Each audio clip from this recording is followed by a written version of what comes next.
Zeit zu schenken ist für uns Erwachsene das Schönste überhaupt und für Kinder natürlich auch. Aber es ist unfassbar abstrakt.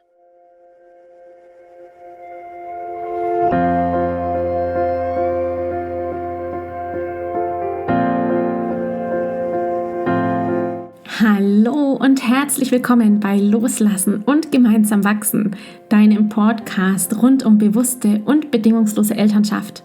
Mein Name ist Manuela Festel, ich bin Mama, Mutmacherin und vor allem Mentorin für achtsame Kommunikation und gewaltfreie Konfliktlösung mit Kindern.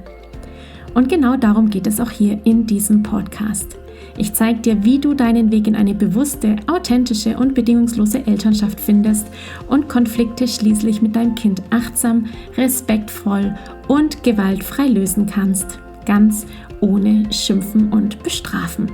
Bist du bereit? Na, dann lass uns loslegen.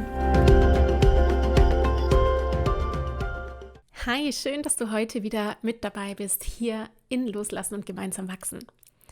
Heute beleuchte ich mit dir ein Thema, das in der nächsten Zeit auch für dich mit Sicherheit ganz relevant sein wird. Es ist die Vorweihnachtszeit, es kommt Weihnachten und das Thema Schenken ist ganz groß. Ich werde dir hier in dieser Episode die Frage einer Teilnehmerin aus meinem Mentoring-Programm Gemeinsam wachsen beantworten. Und da geht es darum, wie reagiere ich, wenn mein Kind enttäuscht ist von einem Geschenkgutschein. Wir werden in dieser Episode herausfinden und erörtern, du wirst erfahren, was Schenken für Kinder bedeutet, welche Bedürfnisse da dahinter stecken, was das mit dem Gutschein auf sich hat, wie abstrakt ein Gutschein und das ganze Zeitgeschehen für Kinder ist, warum sie Schenken mit Liebe verbinden und natürlich, wie du reagieren kannst, wenn dein Kind enttäuscht ist. Ich wünsche dir ganz viel Spaß bei dieser Podcast-Episode, viele Aha-Momente, Erkenntnisse und schicke dir ganz viel Kraft für die Momente, in denen vielleicht das ein oder andere Geschenk noch nicht so ganz den Erwartungen entsprochen hat. Viel Spaß! Auch wenn man versucht, diese zu reduzieren, gibt es natürlich trotzdem von den Großeltern und Freunden immer eine Kleinigkeit. Von einer Freundin bekam sie Gutscheine zum Klettern und sie war ganz enttäuscht. Das ist ja gar nichts zum Auspacken. Wo ist mein Geschenk? Ich habe versucht zu erklären, dass gemeinsame Zeit eigentlich das Wertvollste ist, weil man gemeinsam entdecken und lachen kann. Das hat sie allerdings nicht so beeindruckt. Ich überlege noch, welches Bedürfnis hinter dem Auspacken steckt. Wichtig sein, etwas bekommen, im Mittelpunkt stehen, Liebe über Geschenke. Vielleicht sind Gutscheine aber auch einfach zu abstrakt für Vierjährige. Ich wünsche mir als Reaktion von ihr ein aktives Anschauen des Schenkers und ein Danke. Zu viel verlangt für 4 Jahre? Will das auch gar nicht künstlich pushen und ich habe mich in ihrem Namen auch mit Danke und Drücken bedankt. Kann ich hier mehr tun als Vorbild? Ich freue mich auf deine Gedanken dazu. Also, lass mich doch mal mit dir zusammen hier virtuell eine Reise machen in den Körper einer Vierjährigen, die ein Geschenk bekommt. Und da macht sie jetzt da irgendwie so ein ganz flaches Papier auf und sieht nur Papier. Das ist natürlich für Kinder, sprich der Gutschein, unglaublich schwer zu verstehen, dass das ein Geschenk ist. Denn ich kann es nicht lesen, ich sehe nicht, was da drauf ist, ich kann es mir noch gar nicht vorstellen. Also der erste Effekt ist nämlich einfach nur, ich sehe Papier. Das heißt, zu dem Gutschein hinzu braucht es immer noch Erklärung, so wie es eben dann war. So, wo ist mein Geschenk? Ja, jetzt habe ich da was aufgemacht, aber da ist ja gar nichts drin. Kann ich nichts auspacken, ich kann es nicht verstehen, ich kann es auch nicht gleich sofort nutzen.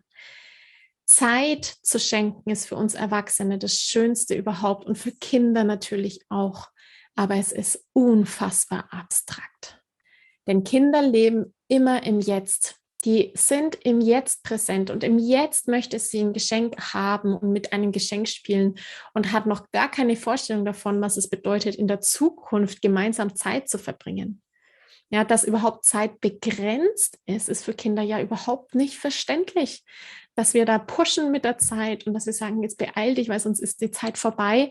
Das ist ja wirklich was Erwachsenengemachtes in unserem Leben, weil wir einfach nicht im Jetzt sind, weil wir die Jetzt-Situationen nicht leben und fühlen, sondern mit den Gedanken meistens in der Vergangenheit sind, was alles schlecht gelaufen ist, den Fokus auf das Negative, auf die schlechten Erfahrungen und dann brüten wir im Jetzt, was wir im Jetzt tun müssen, um die Zukunft zu gestalten. Also wir sind gar nicht hier im Jetzt präsent. Das heißt, ja, Der Gutschein ist wahnsinnig abstrakt. Es ist auch kein Zeitgefühl da. Was das soll, sich Zeit zu schenken, ist für Kinder dann auch noch abstrakt. Also grundsätzlich ist so ein ganzer Gutschein für ein Kind wirklich schwer zu fassen, weil es ist ja auch nichts zu fassen, ja, wirklich so berühren. Denn gleichzeitig ist ein Geschenk, dieses ganze Drumherum, dieses Verpacktsein, diese Anspannung, so, da ist was drin für mich und da ist eine Schleife dran und guck mal, was schon, die Verpackung ist so wunderschön und wenn ich da dran ziehe, was das alles mit mir macht und all diese Vorfreude, das, was da emotional mit Kindern passiert, ist schon ein Zeichen der Liebe. Es gibt auch diese Idee und dieser Hinweis darüber, dass Kinder in verschiedene Tanks haben, verschiedene Schalen haben, mit denen sie im Prinzip Liebe wahrnehmen. Und eines dieser Liebestöpfe, die es da so gibt, ist eben das Schenken. Und Geschenke bekommen ist für das Kind immer ein Zeichen der Liebe. Und wenn sie da jetzt so voller Anspannung und Vorfreude dann einen Gutschein in der Hand hat, mit dem sie nichts anfassen kann, ist natürlich eine Enttäuschung da. Und genau das ist passiert. Das heißt, das Bedürfnis ist, ich möchte spielen, ich erwarte eine Erwartungshaltung, dass hinter dem Geschenk etwas ist, was sie direkt jetzt gleich anschauen kann, erleben kann, spielen kann, berühren kann. Und fällt dann natürlich so ein bisschen emotional in ein kleines Loch, weil sie einfach mit dem Geschenk des Kletterns noch nichts anfangen kann. Was du also jetzt machen kannst, ist, du kannst genau das machen, was du schon tust, nämlich du bist einfach ein Vorbild.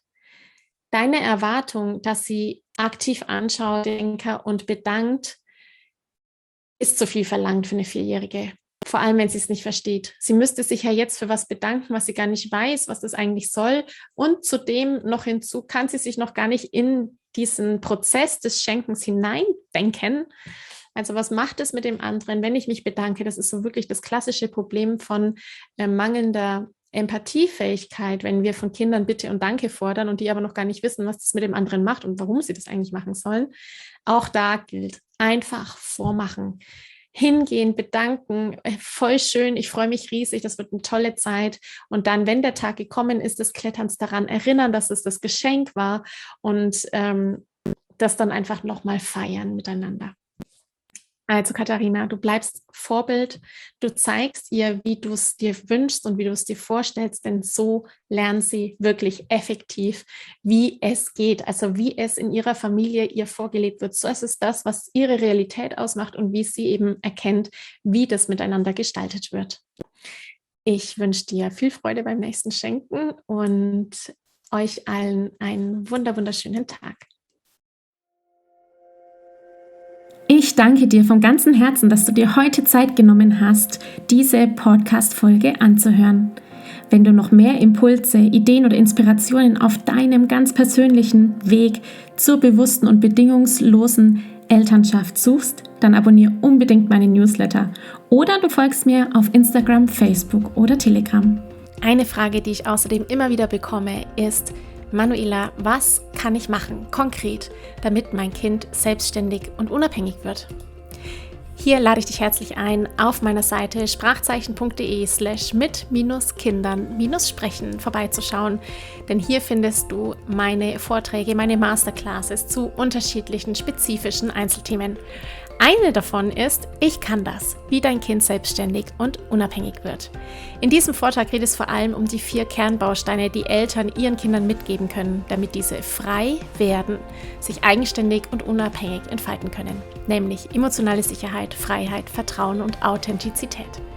Wenn dich also diese Fragen quälen, wie kann ich mein Kind unterstützen, Lösungen zu finden, wenn es alleine draußen unterwegs ist, dass es gut alleine zurechtkommt? Wie fördere ich die Selbstständigkeit bei meinem Kind? Wie kann ich Verantwortungsbewusstsein meines Kindes schulen? Und ja, welche Rolle spielt dabei auch das große Thema Vertrauen? Dann schau doch hier unbedingt mal vorbei. Ich kann das, wie dein Kind selbstständig und unabhängig wird, ist mein Vortrag, meine Masterclass, die du 12 Monate zur Verfügung hast, alle Folien downloaden kannst und außerdem ein Gutschein bekommst in der Höhe von 97 € der Masterclass, die du dann innerhalb der nächsten 6 Monate für ein Einzelcoaching oder natürlich auch für mein Gruppenprogramm Gemeinsam wachsen anrechnen lassen kannst. Wenn auch du mal eine Frage stellen möchtest, dann komm am besten auf meine Warteliste von Gemeinsam wachsen, meinem 12-wöchigen Mentoring-Programm von der Wut zu Respekt und liebevollen Eltern-Kind-Kommunikation. Das findest du unter sprachzeichen.de/gemeinsam-wachsen-Warteliste. Wenn dir die Folge gefallen hat, freue ich mich natürlich riesig über einen Kommentar und natürlich, wenn du die Folge bei deinen Freunden und Freundinnen teilst und meinen Podcast abonnierst. Jetzt wünsche ich dir aber alles Gute. Wir hören uns sicherlich bald. Viele liebe Grüße. Ciao, ciao.